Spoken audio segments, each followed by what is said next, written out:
The Seattle Seahawks are going to be a playoff team this year in 2025. I understand it's Overreaction Monday and it's your first victory of the year, but I'm ready to overreact.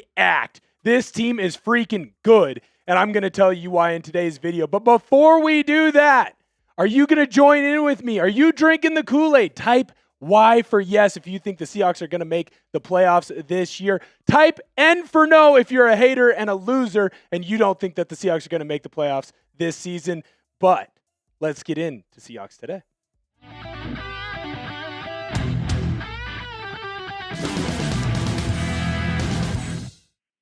There's no doubt about it. I know that I said some people could come in today and say, Will Ortner, you are wrong. I know you're the host of Seahawks Today, but this Seattle Seahawks team is not a playoff team. It was an anomaly what they did to Pittsburgh in Pittsburgh. And you know what I tell you? You're wrong. You're not looking at the facts. And I'm going to help you look at the facts right now. Why is this a playoff team? Well, because of Sam freaking Darnold. That's my reason number one. I'm going to have four of them. And I know some of you Geno Smith apologists are going to say, Will, he was fine yesterday, but he had a couple interceptions. It wasn't the best all-time performance. That's totally okay because Sam Darnold let it all go. I was watching his interview from immediately after the postgame this morning, and you know what he said? There are things to clean up, but the focus at the end of the first half when you were still in a very tight ball game was about the good things that you had been doing on the offensive side of the ball. And then Sam Darnold just continued to do the good things, got rid of all the interceptions, got rid of the turnovers, and that's why this Seattle Seahawks air attack really got going. After game one, you had to have been nervous. You had to have been worried, right? Hey, 150 yards, that's not good enough. Going into your final drive, Sam Darnold was under 100 yards passing. He goes for 295. He's spreading the ball around. The interceptions are bad. I'm going to be honest right now. That Cooper Kupp interception, that's 100% on Sam Darnold. There's no one else to blame on that. Jalen Ramsey made a fine play, but when you have a receiver running to the sideline, especially Cooper Kupp, when he has shown that he can go and make incredible catches on the sideline, lead him. Throw the ball out far so that way he's able to go and make a play, or if he can't, it's an incomplete pass. Other than that mistake, Cam Hayward made a great play, man. You'd like to not have an interception there on a 4th and 1. I might even blame the play calling.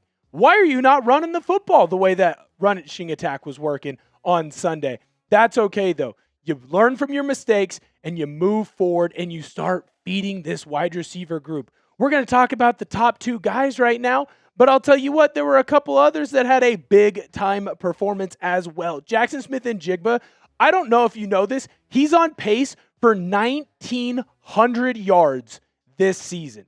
1,900 yards, absolutely incredible. I'm not going to say that he's going to be a 2,000-yard receiver, but if you're going to keep getting 100 yards every freaking game, you're going to keep absolutely marching. Cooper Kupp, very impressed. We were worried. We talked, not a mess about him, but we were worried talking about, hey, he wasn't doing what he needed to do. That's going to be A-okay for us because Cooper Kupp came out, showed everyone, hey, I'm not gone. I'm back where I need to be, and that is as the number 2 wide receiver for this Seahawks team. I can't believe he didn't get in the end zone, but he looked great as a possession wide receiver in this game. I didn't even get to mention A.J. Barner's touchdown. By the way, A.J. Barner, he's tied with Brock Bowers for most touchdowns from a tight end in the 2024 draft class. Pretty good company. And Torrey Horton, first catch, first tutty. I love what I see from that air attack. Now, we're going to dive into the ground game. Hello, Kenneth Walker. This rushing attack is fierce. The 49ers are a great defense, and they were able to kind of stifle you a little bit, other than Zach Charbonnet on a couple big runs.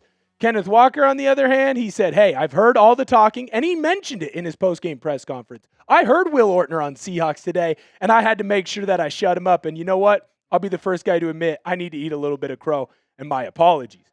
13 carries is a pretty darn good day if you're going to have 105 yards. He averaged 8.1. That's not telling the full story because in the second half, he was at 9.9.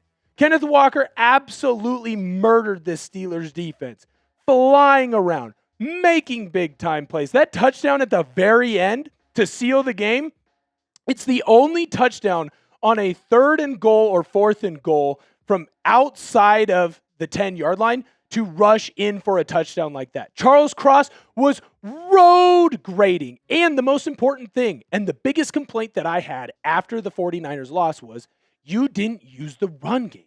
The run game makes this offense go. You are a team that's going to be built off the play action pass.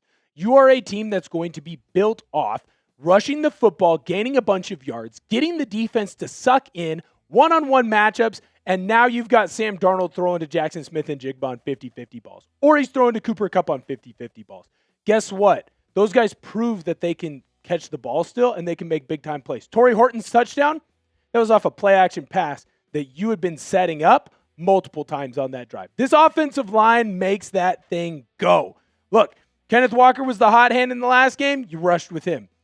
Zach Charbonnet was the hot hand in the game before. You rushed with him. This O-line, it stays the same. It doesn't change, and they have been fan-freaking-tastic. Charles Cross, I want you to know this. Your left tackle, you need to pay him right now because the way he was attacking that rushing game was huge for you. Most of Kenneth Walker's yards came off the left side. And I'm not disparaging the right side. Abe Lucas had a fine game.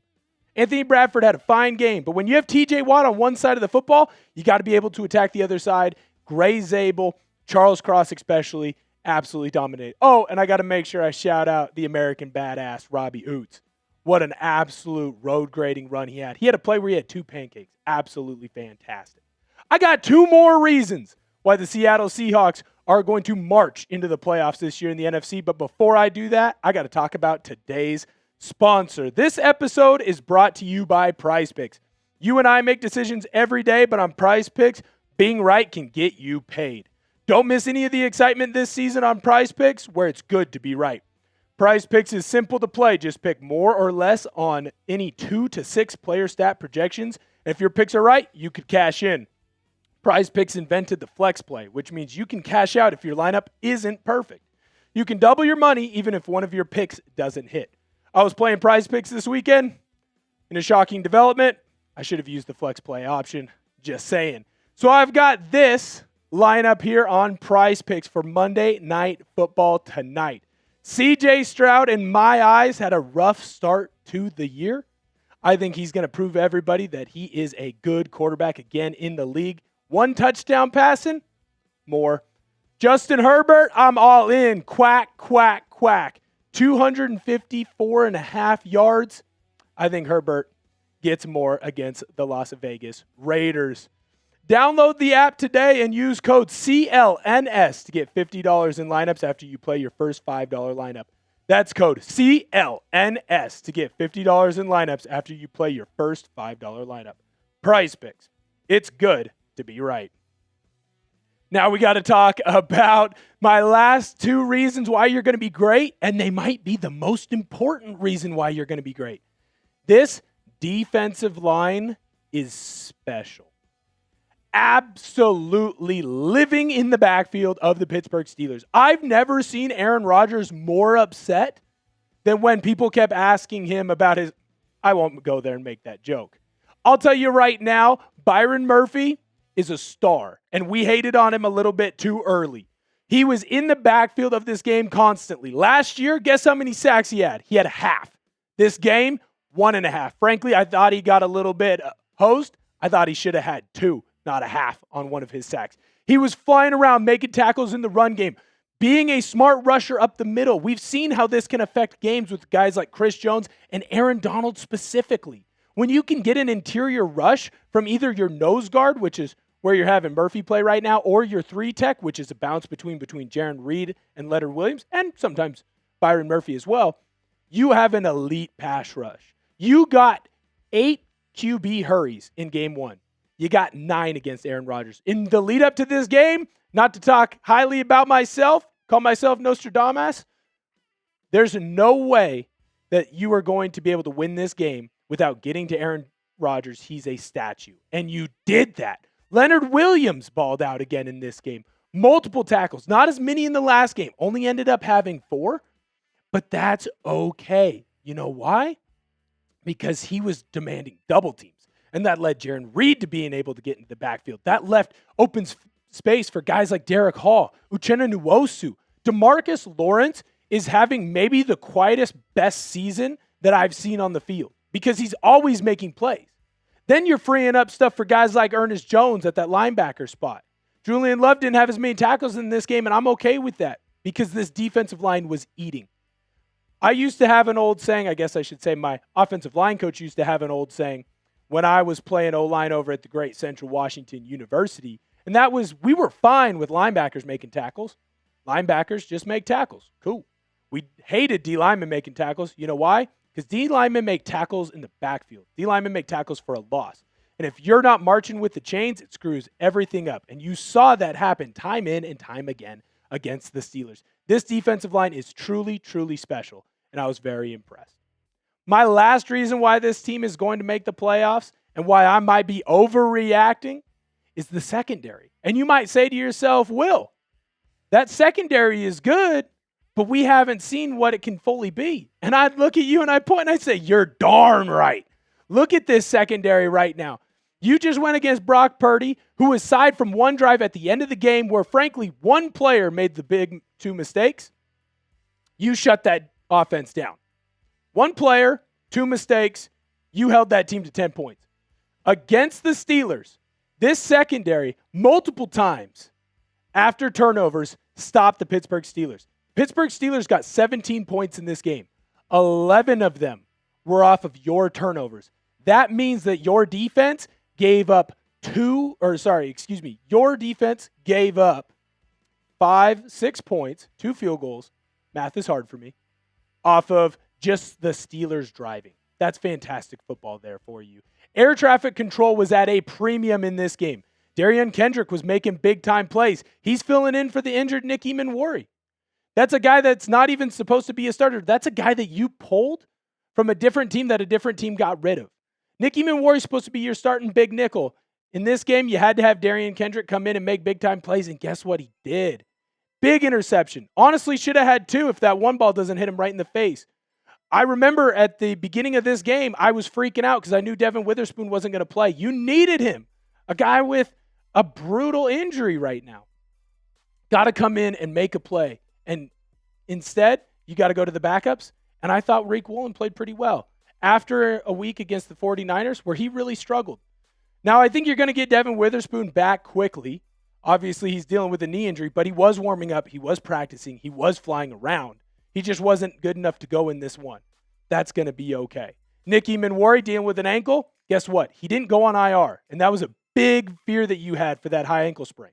So that tells me that this defense is only going to get better because what you saw in the last game against the Steelers, that you held the team to 17 points that the week before scored over 30, almost got to 35, you were able to shut them down with your backups or a couple backups. So you're only going to get better. Josh Jobe doesn't get enough credit, especially from myself, because you're marching and you have a defense that is deep. It feels like 2012 again. I don't want to say it feels like 2014, 2015 again, because that's not fair to this crew, and it's built differently, and the way they attack it is differently. But this team is built in the image that this evil mastermind wanted. This evil mastermind right here came in and said, I'm going to build a hard-nosed, tough defense. And I'm going to build a team that's built on man football, physical, attacking teams. We're going to get into the playoffs. And last year, they really should have. If you don't blow a game to LA in your home stadium, you're a playoff team. You're the only team to ever win double-digit games and not make it to the playoffs since you've expanded to 7 teams. That's not going to happen this year. Mike McDonald has this team cooking. And as well as you played yesterday, there is so much room for improvement in the defense just by getting healthy and offensively by not turning the ball over. You are a playoff team.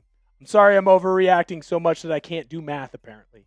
But this team is special. Make sure you head over to X or Instagram. Follow me at Will Ortner. It's all lowercase. I'm constantly talking about the Seahawks. I'm constantly firing off my takes as well as getting a little bit excited about our Seattle Mariners. 8 in a row. First in the West. We're talking about playoffs. West Coast Will is always hyping up the boys. Until next time, I'll see you later.